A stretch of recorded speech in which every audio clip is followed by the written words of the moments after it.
I mean, the thing that I like about the megahertz way of working, of the new record, I call the megahertz way of working, is that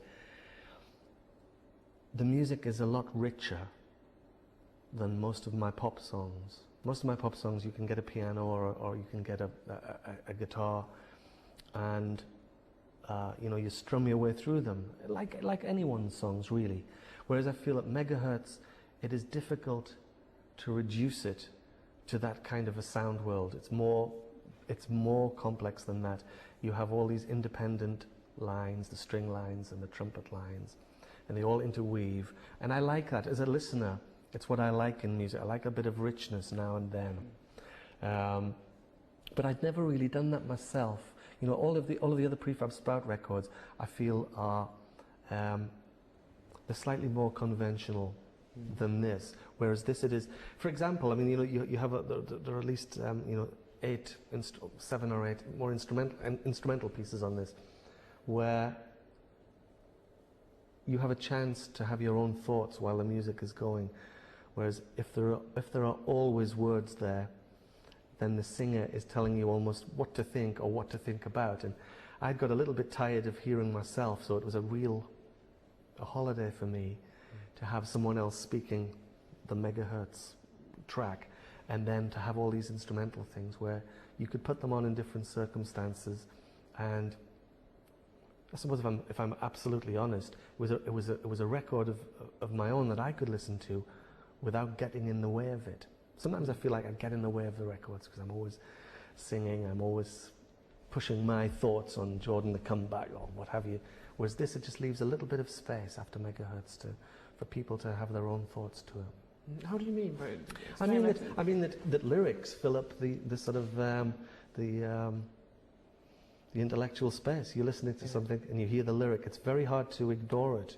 If you think you're listening to someone who is supposed to be listened to, you know, like a songwriter who's, oh, his words are supposed to be worth listening to.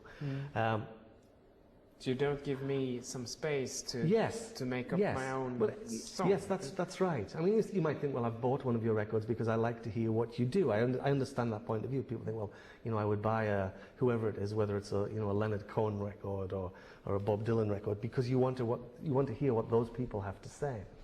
But from the point of view of, as I said before, it's selfish. I would just for once like to make a record where they aren't my thoughts all the way through it. Or if they are my thoughts, I've disguised them by having a North American woman speak. Or I've taken things from the radio and made a collage of, you know, possible thoughts. But it's just, it feels like it's once removed from my own voice. I don't actually like hearing my own voice on the record all the time. When did you start having thoughts about this, or has it? Round about, well, turning it into a piece of music, I suppose round about 1998. And I wrote it all the next year. I mean, I actually wrote the music all through 1999. But for a long time, you know, I've sort of had ambitions to do things that were not just guitar-based. I mean, I think I've said that, probably said something like that to you before, because I feel as if it's just like a private worry that it's not as rich an experience just to write with a guitar where you're strumming your chords all the way through your songs. And it's more like, to me it feels more like a satisfying musical experience if you have different parts happening. And if you feel like that, then you really are drawn towards an orchestral way of working. So I was looking to make a bigger sound world that was more interesting than one man and his guitar, or, you know, a guitar, bass and drums. What do you have you had? Does this come from yourself, or do you think that you had any inspiration from other musicians or composers? Well, there are people who I like, but they're so more complex than myself that I feel foolish even mentioning. But there are people whose records seem so alien to what I do that I'm attracted to them. Like I like Pierre Boulez, the conductor and the composer. I like his music. I don't pretend to understand it, But some of it sounds ravishing to me and very, very exciting.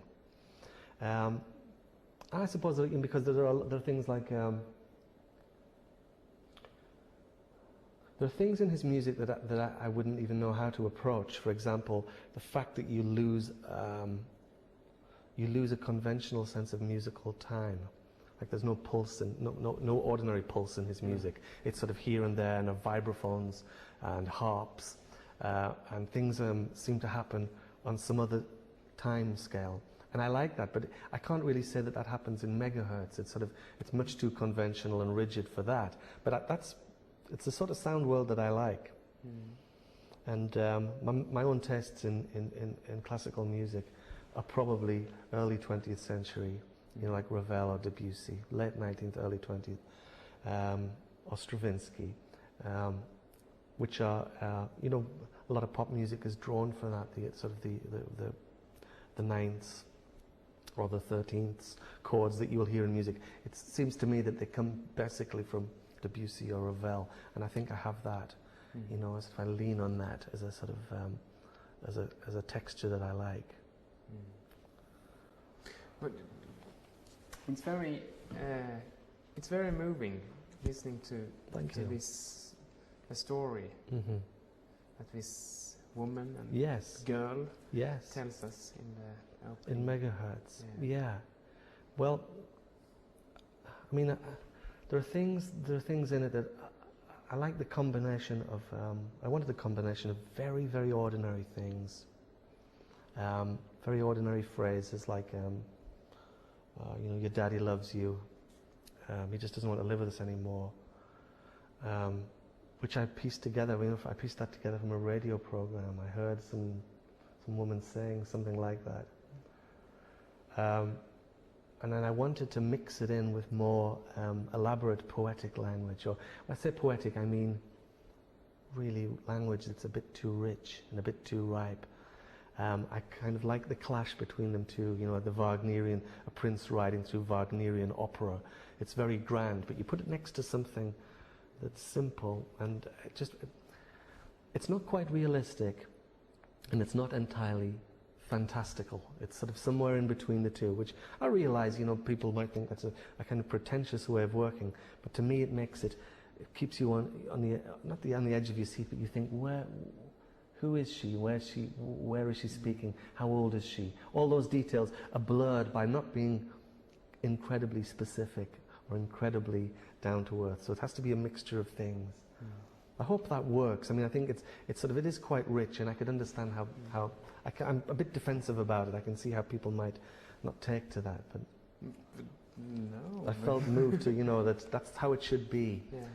Yeah. And it should be someone how I said earlier about being sick of my own voice. I was sick of my own voice.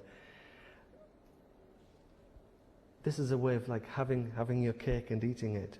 You get to put your thoughts on the paper, but then you have someone else deliver them. So I needed to find someone who was my opposite. I need to find a woman. I need to find someone from another country. So that I felt as if when I listened to it, even though this is my creation, if you like, it feels as if I got some distance from it. So I needed to find Yvonne Connors. And in the end of the song, you say like there's two things we can see on. Yes, two ways of looking at it. Two ways of looking at it.